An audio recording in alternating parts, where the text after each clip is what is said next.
Welcome to the deep dive. So you've shared this really interesting collection of audio with us this time. Yeah, it's quite something. Very personal, kind of raw spoken word pieces, people wrestling with, the big stuff, self, spirit, how the world works. It really does feel like listening in on someone's internal monologue almost, very unfiltered. Exactly. Yeah. So our mission here for this deep dive is to really get into these reflections, these raw thoughts, and sort of pull out the core ideas, maybe see what themes keep coming up for you, the listener. And it's fascinating because the voices are so different, but then you start hearing these connections, these overlapping ideas pop up. Yeah, it gives you this multi-layered view on some pretty deep topics. Definitely. Shall we jump in? Let's do it. One of the first things that really grabbed me was this feeling that reality is, well, maybe not as fixed as we think. Oh, absolutely. It's striking how many of them, in their own ways, are questioning what's real. Yeah. Like that line, veils revealing the failed story tale. Right. It makes you think, doesn't it? That the stories we're told, the narratives that kind of shape how we see things, maybe they're hiding something else. Or maybe they are the reality we construct.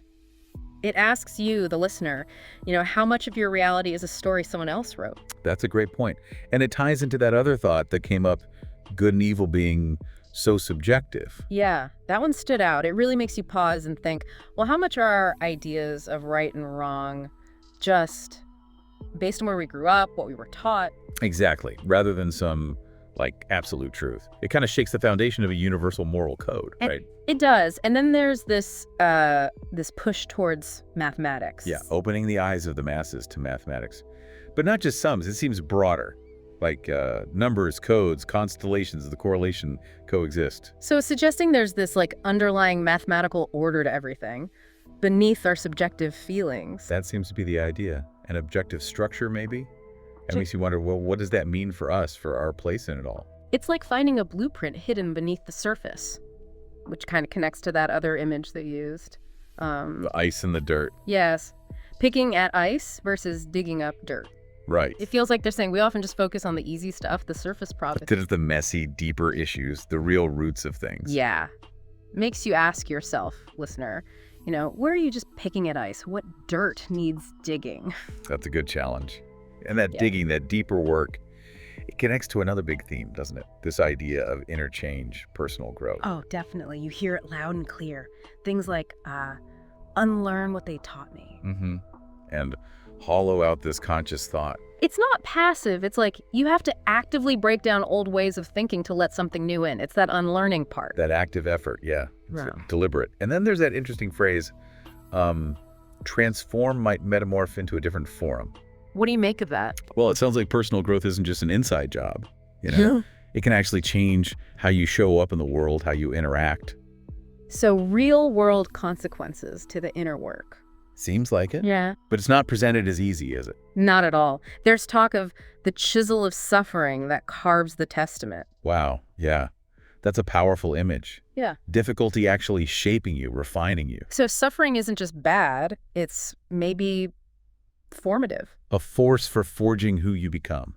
And that metaphor, the broken down car. Oh, yeah, I like that one. The idea that you don't just junk it when it breaks. You find out the issue so you can fix it. Right, you put in the work. Exactly. And that effort, that struggle to fix things, whether it's a car or, something inside you, that process itself has value. It builds something lasting. It's a great case for resilience, really. Now, going back to those underlying structures. The mathematics again? Yeah, the numbers, the codes, it keeps popping up. Why do you think it's so prominent? Well, it feels like they see it as the kind of the fundamental language of the universe, the connective tissue. Like it's all numbers, codes, constellations. Exactly. Painting this picture of everything being linked, operating on some hidden but discoverable logic. Does that resonate with you at all, listener? Any sense of underlying patterns? And that image, mathematic chemistry equations, when they all align. Yeah. It's such a cool way to describe that aha moment, right? When things just click. Totally. Like finding harmony, seeing the connections. It's that moment of clarity. But then alongside this search for order, there's also a lot of questioning of external forces. Yeah, definitely a critical eye being cast, like the moat that they helped us mold. What does that suggest to you?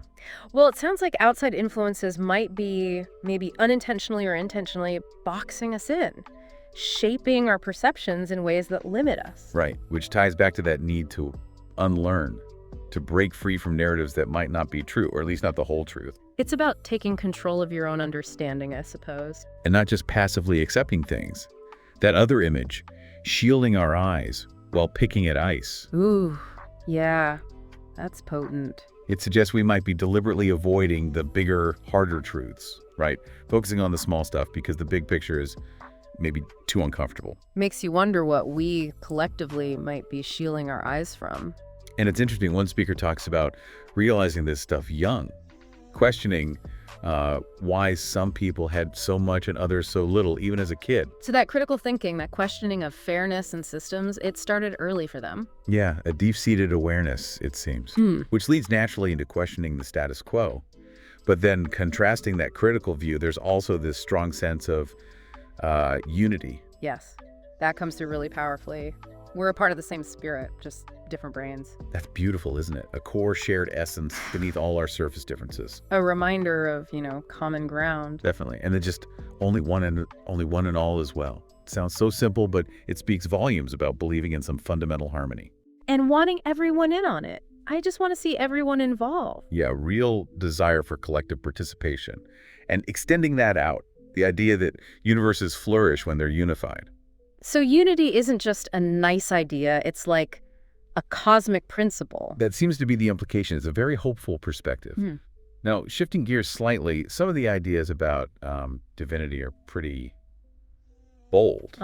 You can say that again. What if I told you you're not? You are God. Right. That's a direct challenge to how most people think about God or divinity, locating it inside us, not outside. It's provocative. What does that stir up for you, listener, hearing that? And then describing humans as a mix of God sent with devil in between. Yeah, acknowledging the duality. We can be amazing and we can be awful. But the potential is vast. Right. It captures that complexity, that tension within us. Exactly. And then framing life as a divine pilgrimage. As that layer of sacredness to the everyday journey. It gives it purpose. But that journey, as we heard, isn't always easy. The role of pain, loss, challenges it's faced head on. Yeah, there's no shying away from it. Yeah. But the perspective is what's key. Pain isn't just negative. It's seen as a catalyst. Like the crucible that refines us. Exactly. Tough times purifying you, strengthening you. They become stepping stones, not just roadblocks. So finding meaning in the struggle. Or through the struggle. And even that really intense phrase, embracing pain as a sacrificed, sacrilegious sacred gift. That takes a minute to unpack. It does. Yeah. But it suggests that even in suffering, maybe especially in suffering, there's a potential for deep transformation, for finding some kind of eternal truth. Reframing pain as like a teacher. A difficult teacher, perhaps, but a No. teacher nonetheless. And even with loss, while the pain is real, the focus shifts to, holding on to memories, hoping for reunion. Maintaining connection, finding solace. Yeah. Then there was that mention of the third eye. Right, aiming right in the center of position in between my eyes. Clearly pointing to inner vision, intuition, that high state mind. And the hope that accessing it could actually lower the crime rate. Yeah, through psychic awareness. That's a fascinating leap, isn't it? Connecting individual inner states to societal outcomes. Believing that inner shifts can change the outer world. It's a powerful idea. Which brings us maybe to finding some kind of balance. Yeah, that felt like a key piece of advice. That idea that what remains once you start to balance the negative and the positive, the picture becomes present. So integrating the light and the dark within yourself leads to clarity, development. Yeah, a more complete picture of who you are. And that advice, plant your feet, worship some beats. I like that. It sounds so grounded. Right. Find your rhythm, find your center, stay grounded amidst all the chaos. Practical wisdom. So looking back at this whole deep dive, these personal explorations, wow. A lot to chew on. Definitely. We've touched on reality being maybe more fluid, the need for inner work, that search for order underneath. The importance of questioning narratives, the power of unity, those big ideas about God and potential. How challenges shape us. The role of inner awareness, finding balance, it's all in there. And what's really compelling is how these very different voices, expressing things so personally, keep circling back to these huge, fundamental human questions. They really do. It's like a tapestry, isn't it? Yeah. Different threads, same big picture about seeking a meaning. A really rich offering of perspectives. So maybe a final thought for you, the listener, to take away from this. Thinking about that ice and dirt metaphor.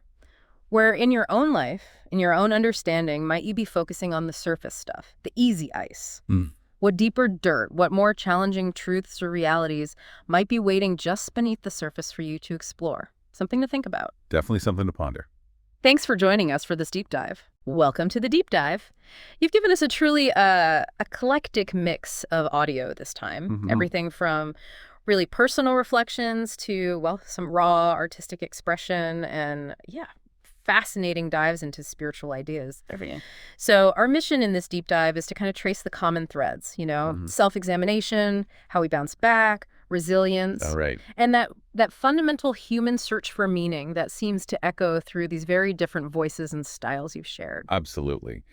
And this collection, it really offers a remarkable glimpse into the inner lives of these individuals, doesn't it? It does. We have these like direct, unfiltered personal recordings. Yeah. An intimate look at how one person channels emotion into art, and then some, deeply philosophical and spiritual explorations. It's a genuine privilege to explore this rich tapestry with you. Okay, so let's get into it. The first voice we hear, they're really grappling with something I think a lot of us can relate to. That dip in confidence, when you step away from a supportive community. They talk about how their self-assurance felt tied to those connections. Yeah. What struck you most in that first piece? Well, it's incredibly insightful how the speaker pinpoints that desire to feel needed or approved. Right. That speaks to a really fundamental human need, doesn't it? Yeah. For connection, for validation. But, when it becomes the main driver, Yeah. it can maybe hinder developing a strong inner compass. Yeah. The real insight here, I think, is recognizing that while connection is vital, true confidence, that ultimately comes from, internal validation. Right. And then they use this really vivid metaphor, connections as a bridge that help them move forward. It really makes you picture how crucial those relationships were on their journey. Exactly. But then there's this almost unexpected turn, this realization that even if that bridge is, burned after you've crossed it, there's no inherent need to go back. That's powerful. It suggests a real sense of growth, I think, not being defined by past supports. Precisely. And if we connect that to the bigger picture, like personal development, the bridge served its purpose, right? Sure. It facilitated a journey, but ultimately, the individual needs to stand on their own 2 feet. That image of a burned bridge is quite stark. It is.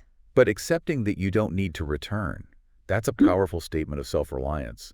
It makes you wonder about the times we feel compelled to revisit things that have already served their purpose, Definitely. And just when you think you've got a handle on that vulnerability, they offer this incredibly poetic line about emotional resilience.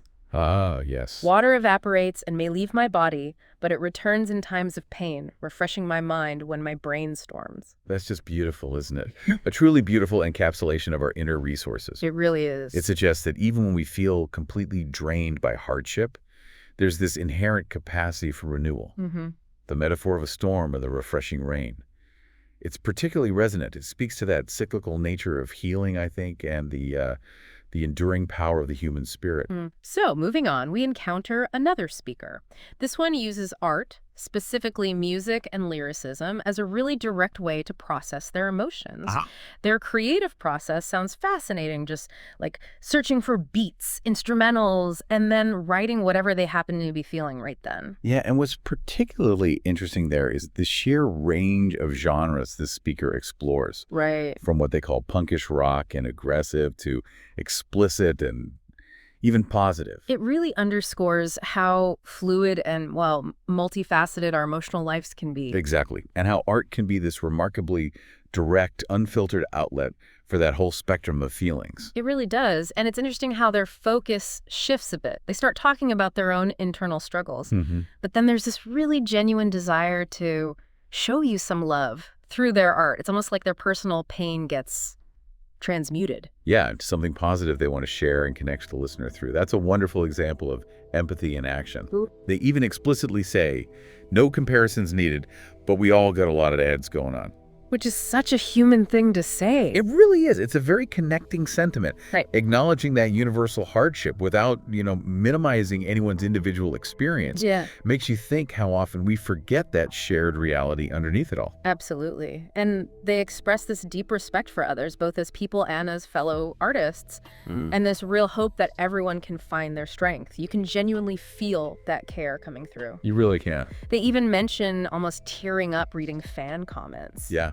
Which really highlights how much that connection and validation, in return means to them. That vulnerability is quite touching. It is, especially when you consider some of the personal challenges they mention, sharing custody battles and their daughter's experiences. Right. It highlights how even those who create seemingly tough or explicit art can be, deeply affected by the human connections they forge. And the fact that they're compiling conversations with fans and friends into a book, that really emphasizes the value they place on those interactions. Okay, then we have a complete shift. Tone, style, everything. The speaker delivering what's described as a free-flowing monologue. Ah, yes. This one is dense. Yeah, packed with a lot of different ideas. Definitely needs some careful consideration. What's particularly noteworthy here is just the sheer breadth of themes they touch on. We hear questioning of societal norms. Why do they have so many things they didn't need but didn't want to share? Right, which points to a critical perspective on consumerism, maybe inequality. I think so. Yeah. And then there's this really strong spiritual philosophical current running throughout. Definitely. References to achieving a high state mind, the concept of the third eye. Which in many traditions is seen as like a center of intuition, higher perception. Right, and this recurring idea of evolving, actively choosing to unlearn what they taught me. It feels like a very personal quest. It does. A quest for deeper understanding of self and reality, perhaps. Yeah. This speaker grapples with the very nature of time, even saying they felt fabric of time I ripped. Whoa. There are allusions to various spiritual concepts like the Temple of God and the somewhat more obscure thorium mind dominion. Right, that one was interesting. It's a stream of consciousness, really. It invites multiple interpretations and reflects a mind actively wrestling with these fundamental questions. It certainly does, and the language itself is so metaphorical, poetic even. Palm trees see sandy cheeks, wine rowboats backwards. It's not always, straightforward or immediately clear. Not at all. But there's a real artistry in how these ideas are being expressed, even if they remain sort of open to individual understanding. That line, 2 cents, I'm spending a well within a deep thought, deep subject. Yeah, that captures it well. It really captures that sense of profound contemplation, even if the meaning isn't always obvious right away. Precisely. This segment really showcases the power of language to explore the inner landscape. Even when that landscape is complex and maybe not fully defined yet, it raises an important question, I think, about the nature of personal truth and the often winding ways we articulate our evolving understanding of the world and our place in it. Next up, we have a very powerful, emotionally resonant piece, a religious spoken word freestyle. Okay. This one opens with just raw, palpable loss and grief. I love you. I miss you, nephew. You immediately feel the weight of that personal sorrow. You do. But what's truly significant here is how that initial, very human pain is then reframed through a spiritual lens. Right. The speaker asserts that trials and tribulation that have to be fall immortal are not arbitrary. They're purposeful for the chisel of suffering. That's quite a perspective, transforming adversity from just random misfortune into a meaningful process, a refinement process. Exactly. It's a really powerful idea, this notion that suffering isn't just something to endure, but a necessary force, something that can reveal our deepest selves and ultimately lead to spiritual enlightenment. The line, each sorrow, each anguish, each trial, it's a stepping stone, a bridge that leads us closer to divine light. That beautifully illustrates this transformative view of hardship, doesn't it? It really does. And the analogy of the broken down vehicle, so relatable. Yeah. Instead of just abandoning it, the speaker encourages the effort of working through the problems, investing time, energy, because in the end, it could be your best friend. It's a very direct, accessible parallel to working through our own personal struggles instead of just giving up on ourselves. Absolutely. And the concept of embracing pain as a sacred gift for transformation, that's really striking. It is. And the assertion that individuals are divine beings being human offers this really profound perspective on our inherent worth, our potential. Even amidst all our human imperfections and struggles. Exactly. And the practical advice that follows, dig the past you can't change, but you can change yourself to change the outcome, is incredibly grounded. Yeah, empowering too, despite the spiritual framework. It really emphasizes personal agency, the potential for self-improvement, and that concluding thought about achieving balance between the negative and the positive. That's the key to personal development. It really brings the whole message together nicely. Right. Finally, we have this very brief, almost enigmatic snippet, watching a mod. Yes, very short. And the study guide you shared wisely offered a couple of potential interpretations for this little observation. Indeed. I mean, without any more context, mod could certainly refer to an online moderator, right? Someone overseeing a digital community. Sure, that makes sense. Or alternatively, it could be short for modification or modified. Perhaps suggesting the speaker is observing some kind of change or maybe a process unfolding. It's a great example of how even the smallest, most seemingly insignificant observation can spark our curiosity. And it really highlights how much context matters in understanding personal reflection. Reminds us that even a fleeting moment can offer a tiny window into someone's world. Exactly. It underscores how even seemingly minor details can be significant, and it invites us to consider the different lenses through which we interpret even the simplest statements. So as we look back at this really diverse collection of audio you shared with us, what's the main connecting thread that you see running through all these very different forms of expression? For me, the central connection is this profound exploration of personal inner worlds. Yeah. Each speaker, in their own unique way, through their chosen medium, is grappling with these fundamental human experiences. Processing complex emotions. Right.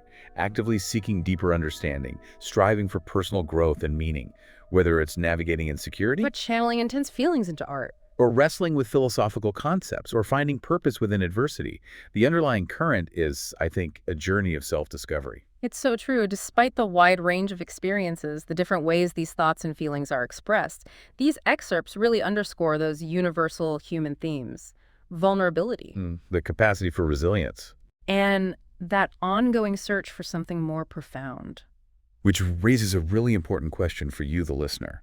Which of these individual reflections resonated most deeply within you? Yeah. And how might you apply that same kind of introspection to your own experiences, your own challenges? What bridges, have played a significant role in shaping your own journey? And what crucibles, perhaps, have forged your own inner strength? Exactly. That's a really powerful and thought-provoking way to conclude. Thank you so much for sharing these incredibly rich, insightful sources with us. It's clear this deep dive has been tailored to your specific curiosity, and we truly appreciate you taking this journey of exploration with us.